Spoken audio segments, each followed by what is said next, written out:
Mastering the way, the functioning of the sense organs and the mind.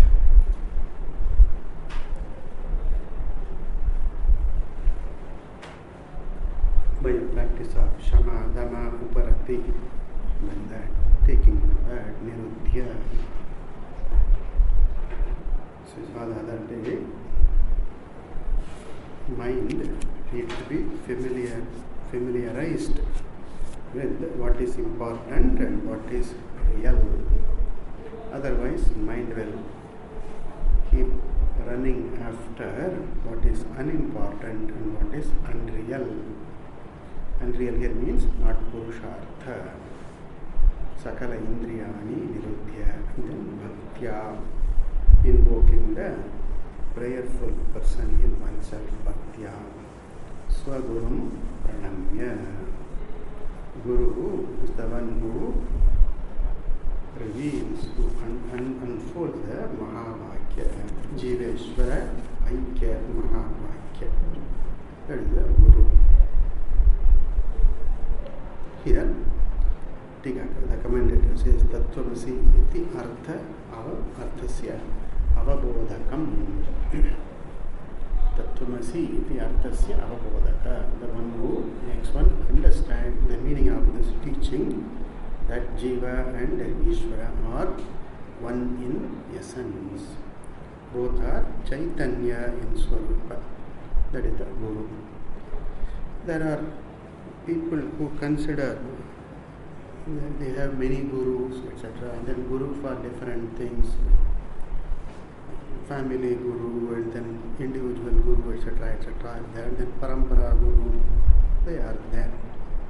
And here, guru here means andhakara nirodhaka. One who removes the dispels the andhakara called ajnana. We saw the other day, Gu stands for andhakara, Ru stands for tannivartaka. Ukarastvandakaro vai ukarasthannivartaka.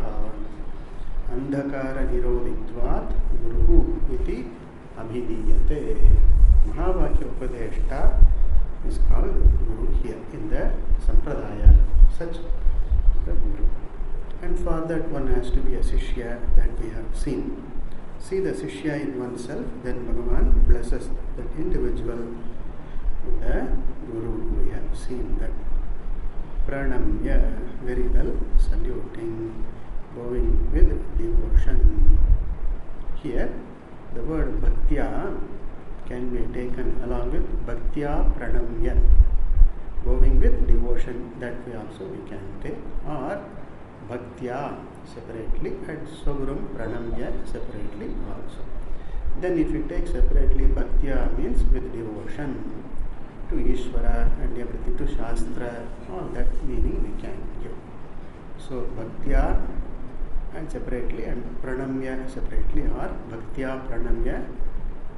Pranamya, Bhaktya as an adverbial to pranamya also we can have. Okay. Now, having done this, if the Guru is physically available, present at the time one sits for meditation, then one can physically do the bowing namaskara to the Guru. If the Guru is not physically available, then manasa pranamya, manasika namaskara. We see, we keep photographs, we keep some paduka we keep, right? We see people keeping paduka of the Guru, then photograph, etc. Then if the Guru is not physically available, then padukam pranamya, photom pranamya, etc. Photom pranamya, all that appropriately. Okay. Then these are all the preparation. Now interestingly here, Guru, Swaguru has to be kept in front. Guru pranamya. What is that pranama here referred to? Pranama is the real spirit of pranama is to be kept in mind. Bowing is a physical action, but within in the mind one follows the Upadesha. That is the real pranama. What the Shastra unfolds and what the Guru unveils, that, keeping that in mind, living in tune with that is the spirit of this pranama. Of course, there is a thankfulness also, is there, and that we saw. And thankful for getting what is given. Thankful for what is given. That is the pranama. Now, the Shastra goes into proper meditation, proper what to meditate upon, that continues.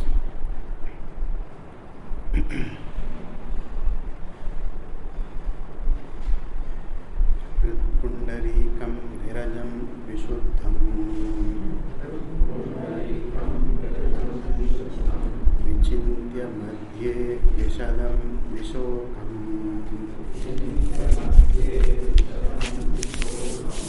Achintyam avyaktam anantarupam Shivam prasantam amritam brahma yonim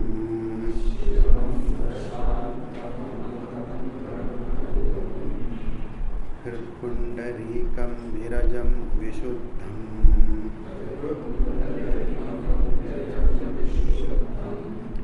Vichintya madhye vishadam vishokam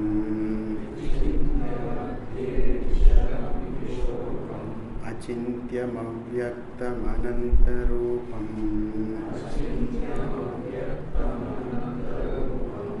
Shivam prasantam amritam brahma yonim.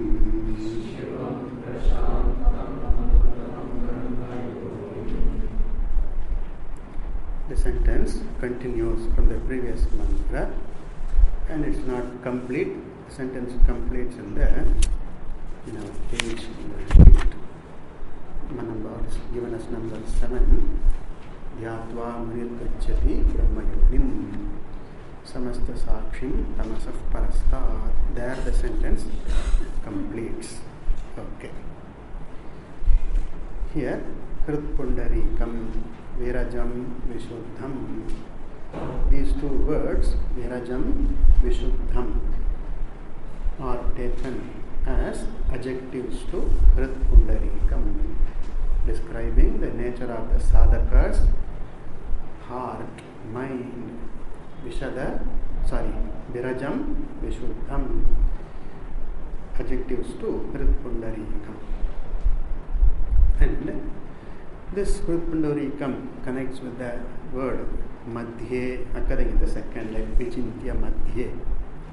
There, madhye Hritpundarikam, that's how we take the anvaya. Madhye Hritpundarikam. Hritpundarikam, which is virajam and vishuddham.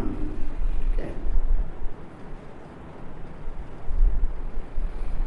Then, what to think of Vishadam, Vishokam, etc. That is the description of Atman, oneself, one's true nature, true I. Okay. Hrit Pundarikam. Hrit is a Hridaya, the heart. This Shastra keeps on referring to heart. The heart is well known as the physical heart, but here Shastra does not stop with referring to the physical heart, which is a Mamsa Khanda.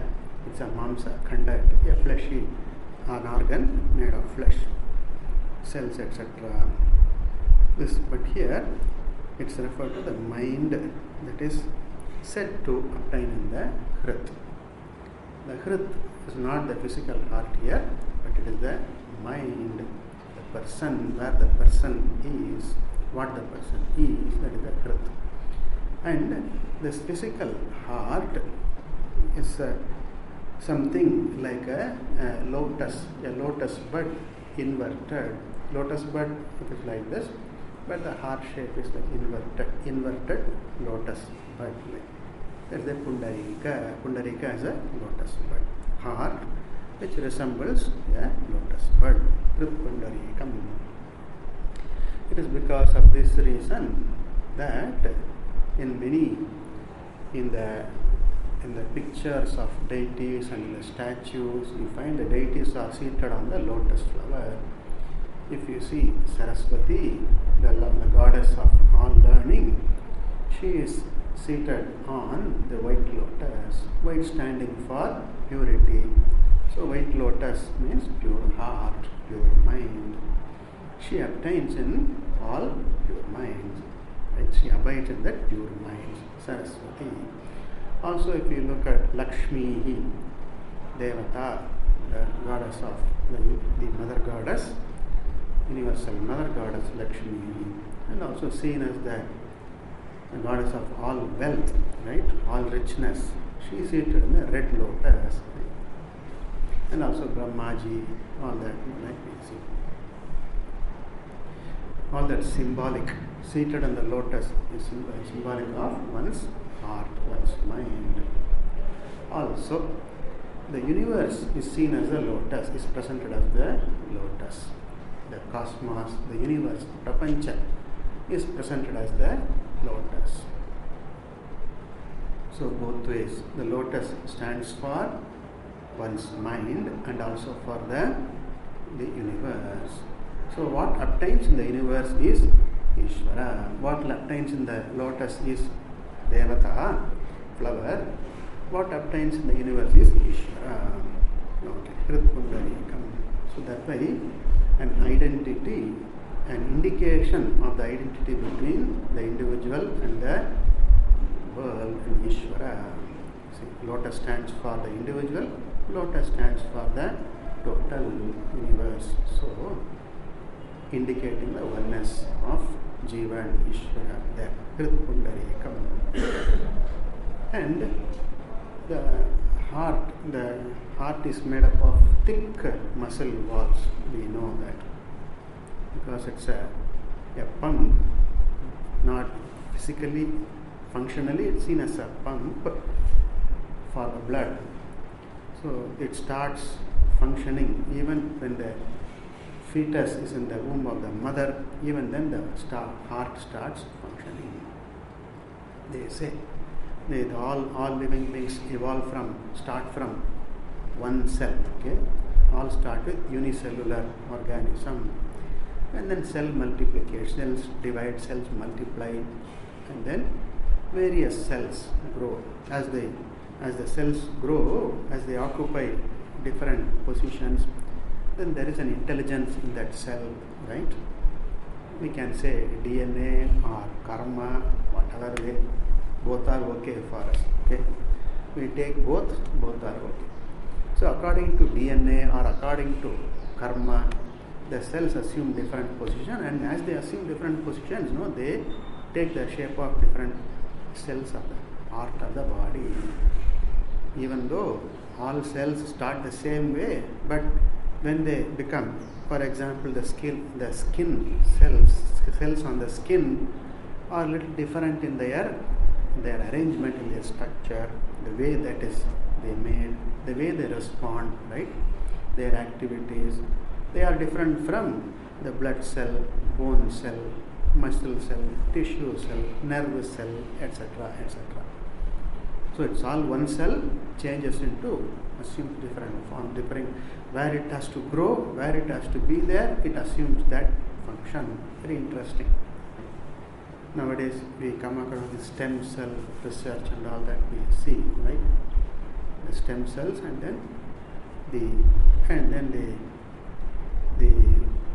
cell the body part replacement, etc., rejuvenation, resurrection, resuscitation, etc. They are trying, all that they do. So the heart is made up of thick walls. It's a blood pumping organism. It has, as the fetus develops, and then one part of that, one group of cells turn into heart, another group of cells turn into brain. Very interesting. How it's all happens is a wonder. It's all a great wonder it is. And then assumes legs and hands and legs and all that, and then grows. So as the heart grows, it looks like a lotus bud inverted, and within that heart there is a very tiny space. The space contained in the heart is very little. As we have seen earlier, that is about the size of the thumb of an individual. The heart is about the size of an individual's fist, and the space is about the size, comparable to the size. Not exactly the size, but comparable to the size of this thumb size. Okay. And that is the space obtaining within. In that space, what is there? The Shastra says the Hridaya, the Manaha is there. And in that mind, who is obtaining in that mind? Chidabhasa is obtaining in that mind as the one who illumines that mind. And who illumines the Chidabhasa? The truth of Chidabhasa is Atman. Therefore, one can think of the Atma as being present in the Chidabhasa, in the space, in the heart. That is why the Hrid Pundarika, Hridaya Kamala, they say, Okay, that's why it is said. That is the seat of I, that is said. Here we are not confining, we are not saying that the jiva obtains in the heart. That we are not saying that. Shastra does not say. It's a seat for meditation. Looking upon oneself as obtaining in the heart. Heart means mind. In the mind, in and through all the perceptions, feelings, thoughts, experiences, all that. So Hridpundarikam. Now, every being has a Hridaya, every being has a heart. Every human being, definitely, every sadhaka. And what sort of heart is to be nurtured, and what at the time of meditation, what is to be looked into, how it has to be cultivated, how it has to be visualized. It says, Virajam Vishuddham. Rajas means taint, impurity, taint, stains. Virajasam, also in the chandas it becomes Virajam also. Virajam means taintless, untainted. That is the meaning. Without the taint of Rajas and Tamas. That is the Virajam. What can be the taint that obtains in the heart? Of course, giving into Raga Dvesha. Like Raga and Dvesha, likes and dislikes, only attachments and aversions. These are the Rajas obtaining in the heart. Suppose there is a mirror, a reflecting mirror where you can see your face, but suppose the mirror is smeared by stains, full of stains. There is a stained glass, that is different. This is the surface of the mirror is so much stained. Suppose paint has fallen on it, ink has fallen on it, then it won't reflect, it can't reflect. So the mirror is stained. So too, if a mind is stained with the Rajas and Tamas, it won't reflect. It can't reflect the one's Swarupa, in one's own fullness, purity, it can't reflect. Therefore, the mind has to be rendered pure, made pure, as necessary. As necessary, it has to be purified. Suppose one has already a pure heart, blessed, the person is blessed. Suppose the person has to purify the heart and then do it. Go about doing it. Viradam Vishuddham. Here, in the Bhagavad Gita, and also in the tradition also, how to remove these stains, the impurities in the heart. We say, no? Raga Dvesha we say, also we say, Kama, Krodha, Lobha, Moha, Mada, Matsarya we say. How to be free from these? One, some useful, some important help, tips, not tips, say help is suggested. One is Satsanga. Satsanga is the best means to become pure. Satsangatve Nisangatvam. Bhajagovindam says points. Nisangatve Nirmohatvam. Nirmohatve Nischalitatvam. Nischalitatve Jivan Muktihi. Very beautifully says Satsangatve Nisangatvam. Develop an association with noble people, great people, saintly people, noble-hearted ones, large-hearted ones, selfless minds, right? Prayerful people. Associate with them. That can be the best investment one can have. Investment of one's own time. Best investment. Invest in Satsanga. Invest your time in Satsanga. Okay? That is the best means known. That very same Bhajagovindam says, Trijagati Sajjana Sangatihi Eka Bhavati Bhavarnava Tarane Nauka. Three Jagati, in all the three worlds, here, lower and higher, or present, past and future, three Jagati, in all the three worlds, Sajjana Sangatihi. Sangati is Sangha, association with the Sajjana, noble people.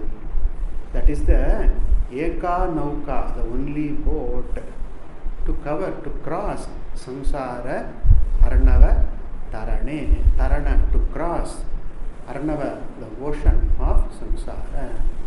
Trijagati Sajjana Sangatihi Eka Bhavati Bhava Arnava Tarane Nauka. Very beautiful. Most beautiful, succinctly put. So, Satsanga is one means for discovering the innate purity and being free from the impurities that obtain in the heart. Some of them, impurities, are lightly perched in the mind. They go away like a bird, like a butterfly perched on a flower, so lightly perched. That means to say, with little effort, it just goes away. One is free from such. Some impurities are there. Some are more hardy, that is sticky, right? Where they stick to the mind more. More effort is necessary. And some are deep rooted. The aham bhava is very, very deep rooted. The jivatva is very deep rooted. Unimaginably deep rooted it is. And for that a lot of effort has to be put in. Consistent effort, sustained effort, right?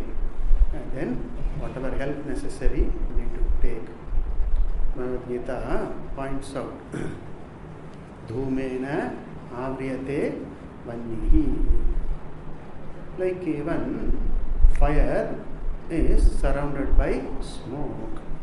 What does the smoke do? Covers the brilliance of the fire.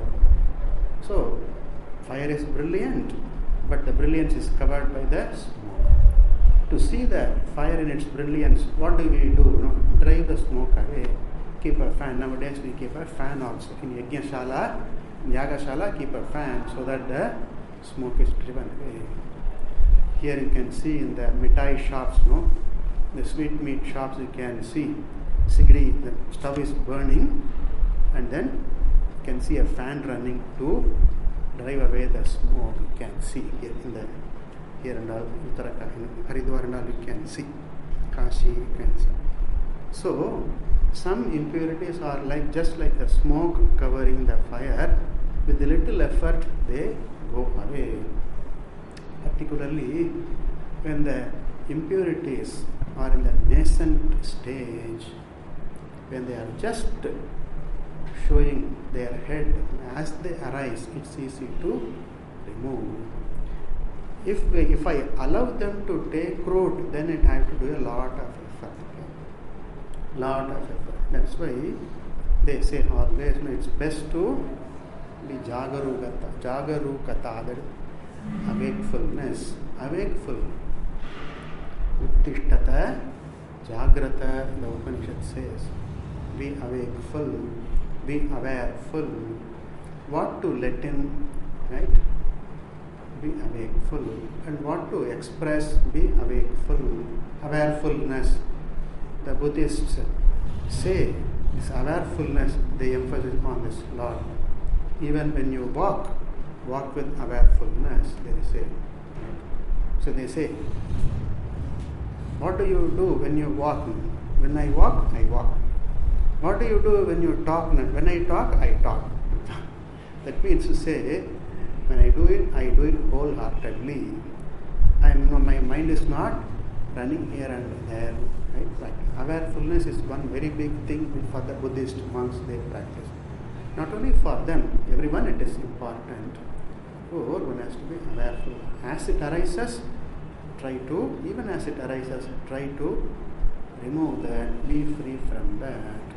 Allowing it to take root and then just running after it, giving expression to that, and then nurturing that, thinking that it is a sukha hetu, right? The smug satisfaction, the smug happiness, right? And allowing that to take root, and then one has to later on put in a lot more effort, has to struggle to get rid of that. Therefore, if something new pops up in the mind, it's the result of some past call from the past. Okay. So be awareful of that, analyze, see that before integrating it into the part of the person, see that whether it is one has to go along with it or one has just ignore it. Don't go along with it. Okay. It's a very awareful living is one way whereby one can be free from this rajas impurities. Some impurities are like this, little stronger, as I said. Bhagavad Gita says, Adarsho malena cha. A mirror is smeared with impurities, like grease or something. Some dirt is there sticking to the mirror. Suppose we keep the mirror and then don't clean it for a long time, a lot of dirt settles in it, and then we may have to clean up, wash the mirror, wipe the mirror. That definitely is a little more effort than the dispelling the smoke. Some stains may be like that, and some keep on trying, and then one needs some time, perhaps sometimes lot of time also, when we need to be free from certain impurities. For that, Gita gives the example of the garbha, what is that? Yatha ulbena garbha avritaha. Like even the fetus is covered by the, what is it called? Placenta. The placenta, the mother's stomach, the placenta covers the fetus. Ulbena avritaha garbha. The fetus is covered by the ulba. That cannot go away just like you can't blow away, by blowing, like driving away smoke, or you can't clean, etc., dirt, etc. Piping is not the time.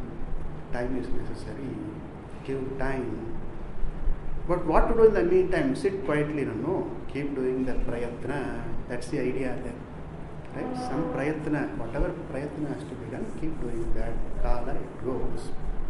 Okay.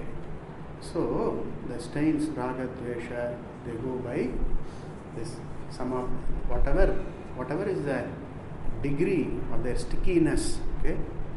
Stickiness to the mind, depending on that, you need to put in appropriate effort. Okay. And for that, one upaya is given. One such upaya is the pratipaksha bhavana. Take to the contrary stand. If mind is covered by my anger, if krodha comes up, then invoke the peaceful and deliberately, right? Deliberately. We have to be very, very careful. Don't, they say, don't build on to that frustration, etc. Very carefully, gently. Be gentle. It's very, very important. Gentle with one's own mind. Any mind for that matter. When you handle with the mind, be careful. So very, very, be gentle, that's the idea. Be gentle with the mind. Okay. Take to the pratipaksha bhavana. If greed comes, then santosha, invoke santosha, satisfaction. Greed means what? Greed will come, dissatisfaction is there. Not enough. I want more, I want this. Mera bhi mera, tera bhi mera. Mine is mine, yours also is mine. That is a greed. Right? So when greed pops up, shows up, then invoke the satisfaction. Hey, I am satisfied. I am satisfied with what God has given me, what I have gotten, with what I earned. I am satisfied. Again, Bhaja Govindam, right? Yallabase nija karmopatam vittam tena vinodaya chittam. Very beautiful. How gentle. Some of these are very explicit expressions. Yallabase, what you get? Nija karma upatam. But your own effort, what you get out of your own effort, vittam, whatever material, whatever wealth, whatever money, whatever material comforts that you get, tena chittam vinodaya. Try to please the mind with that. Try to please the mind. Tena chittam vinodaya. Engage the mind, make the mind revel in that, engage that, appreciate that, enjoy that. Right? The fruit of one's own labor is the sweetest. If I get the result of somebody's labor, no, there will be some, that sweat is there, that shrama is there, parishrama is there. But the fruit of my own labor, no, they are the sweetest fruit.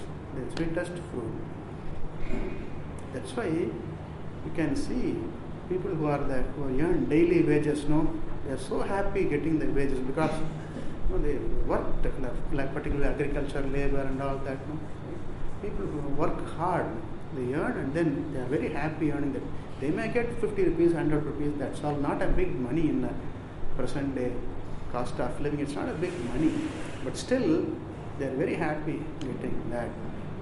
Suppose somebody gives them 100 rupees free, like Diwali gift. Suppose somebody gives you. That is not, they are happy all right, but it's not the sweetest gift. It's not the sweetest. So, yallabase nija karma upaktam vittam, material that you earned by your own effort, tena chittam vinodaya. Try to engage, try to satisfy, make the mind revel, right? There is a secret. The mind can be taught to be made happy. Hey mind, look at this, what you have gotten. No? What do you do to please a child? Nothing big. Some of you may have seen this video clip. This father, the baby, it's just some few months old baby, maybe 6 months, 7 months, 8 months old baby. Okay, and then the father takes a sheet of paper and then tears it. It's a the sound of the tearing of the paper tears. No, that amuses the kid, and the kid breaks into laughter, and even then he repeatedly breaks into a hysterical laughter. So much red face, red and all, and then like gasping for breath. Wow, it's a beautiful video clip. I have it with me. It's a beautiful video clip. Very interesting. And then the caption given is healing moments. In the healing, something is given. It's very easy to please the mind. At the same time, it is very hard also can be to please the mind. How we take it, how we train it, what importance, what the nourishment that mind receives. That's what makes the difference. So one can discover joy in simple things. There is joy in simple things. If one's mind cannot appreciate the joy, simple joys, the joys in simple things, simple events, if it cannot appreciate, then it will miss out. Even if the heavenly joy is given, handed in a platter, that will definitely miss out. Because the mind doesn't know to appreciate the joy, the cheer, the happiness in simple things. In Tamil, there is one proverb: "Koorai ஏறி கோழி பிடிக்க தெரியாதவன் வானை ஏறி வைகுண்டம் போனான்." How is it possible? This fellow, just a proverb, okay? This fellow wants to go climb up to Vaikuntha, climb heavens and then go to Vaikuntha, climb the skies and go to Vaikuntha and enjoy Vaikuntha. Hey, somebody, the old man said, "Can you climb the roof and catch the rooster there?" No. This fellow is just incapable of doing a simple thing as that. You can't even catch a rooster on the roof. You can't climb the roof and catch the rooster. How are you going to climb the skies and go to heaven? How are you going to do it? A simple thing you can't do. How are you going to do a great thing? So here we should not take. Suppose I want to go to Vaikuntha, first I must learn to climb the roof and then catch the rooster. That is not the rule. That's not the lesson here. The point is this: if one cannot accomplish simple things, then how can fellows going to accomplish big things in life? It's all the small things which make life. After all, they say the big thing comes. There is only one big thing, and it comes only once. Death. There's only big thing that comes only once. Everything else is a life series of small events, small things happening, simple things happening. So it's very important to enjoy life, relish life, relish the moment. It's very important. Relish each moment. Relish. If you look at something, if you are looking at the skies, if you are looking at Ganga, if you are looking at the Himalayas, relish the sea. And if you are listening to some birds singing, relish that. Sit and relish that moment. So it's very important. When you say namaste, relish that saying namaste to someone. Relish that moment. Relish the action. Relish the interaction, etc. Very important. So it's very much possible to discover the satisfaction. Relish the moment. And you choose what you do, what see to that what you are doing is proper, is noble, and then relish doing it. Discover and then enjoy the result of your own fruit, relish that. So it's very much possible, very much at hand, within one's reach, to discover this relishing joy, happiness. So that's called santosha. Discovering the satisfaction, relishing the moment, relishing what you have. So that can free the mind from greed. So santosha is a pratipaksha bhavana. Take to that. If greed pops up, shows up in the mind, then take santosha, deliberately cultivate that. So pratipaksha bhavana is another a great means for becoming freeing the mind from the impurities. One I said satsanga, second I said pratipaksha bhavana, thirdly prayerfulness. Be prayerful always. Prayerfulness is one of the Swami says, keeps saying, the noblest thing, the freest thing a person can do, a human being can do, where the human will is at its freest when one is prayerful. Prayers work wonders. We all know that. We see in our own lives also. We hear about it also in others' lives also. We hear about it. Prayerfulness takes care of this rajas, virajam.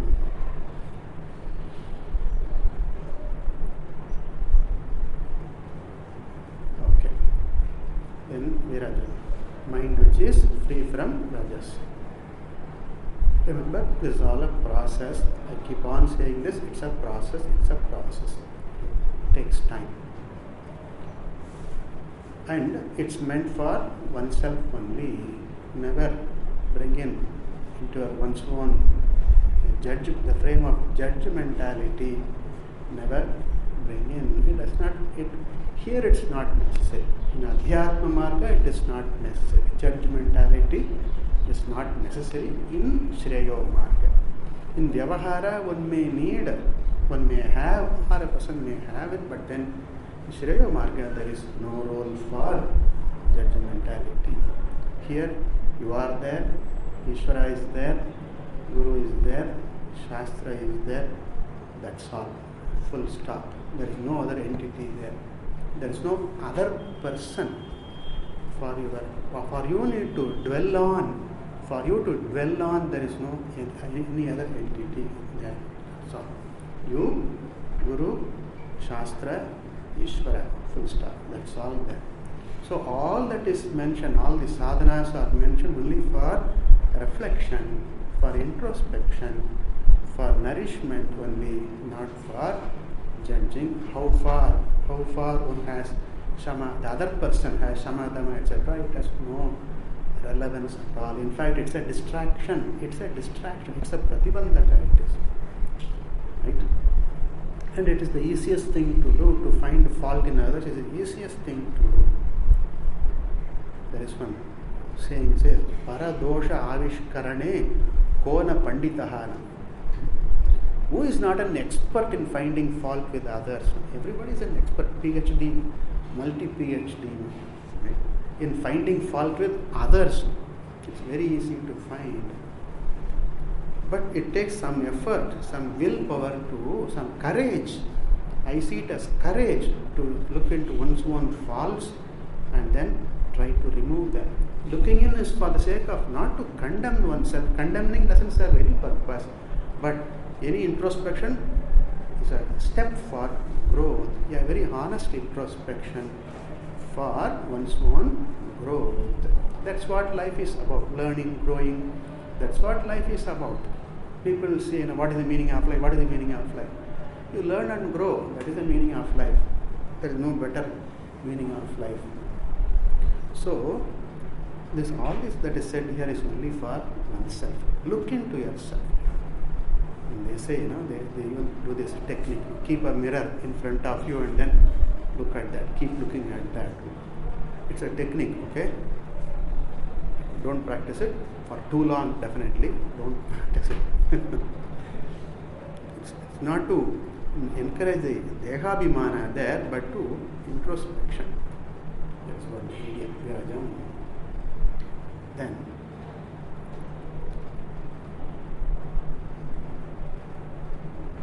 if one is not totally pure, at least invoke the best possible at that moment. what is the best possible at the moment, keep invoking that. That will definitely pave the way for discovering the totally pure, highly pure mind. Invoke the best, right? Take the highest stand of yourself, highest, not the high pedestal. We are not talking about high pedestal, holier than thou stand. That we are not, that is useless. That's the ego trip.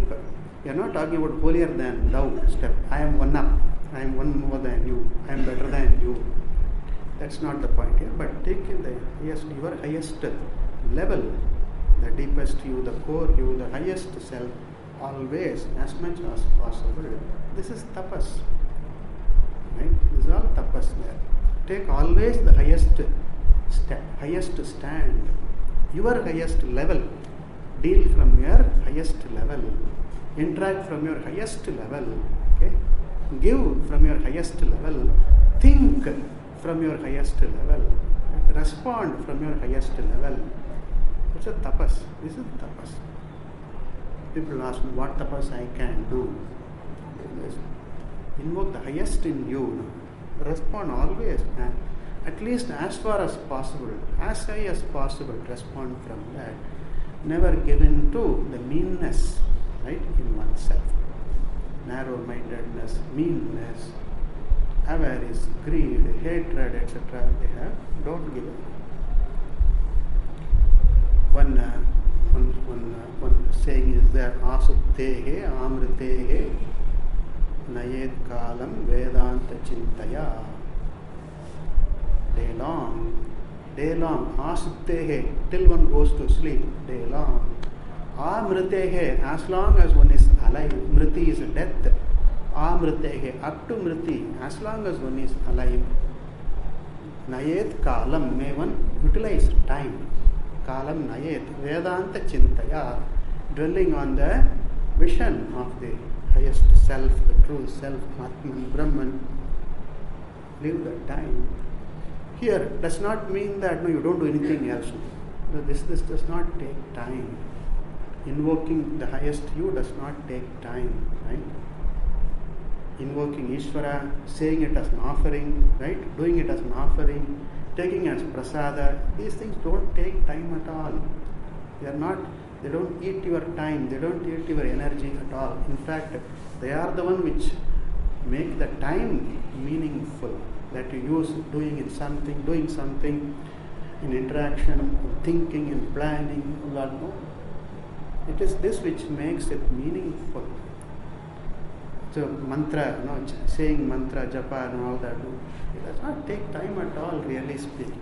It just goes on at the back of all, as the basis of all. Soham japa we do, like Om Namah Shivaya japa, any name, we chant, goes on. They do not eat time, they do not draw away, they do not take away your energy at all. Okay.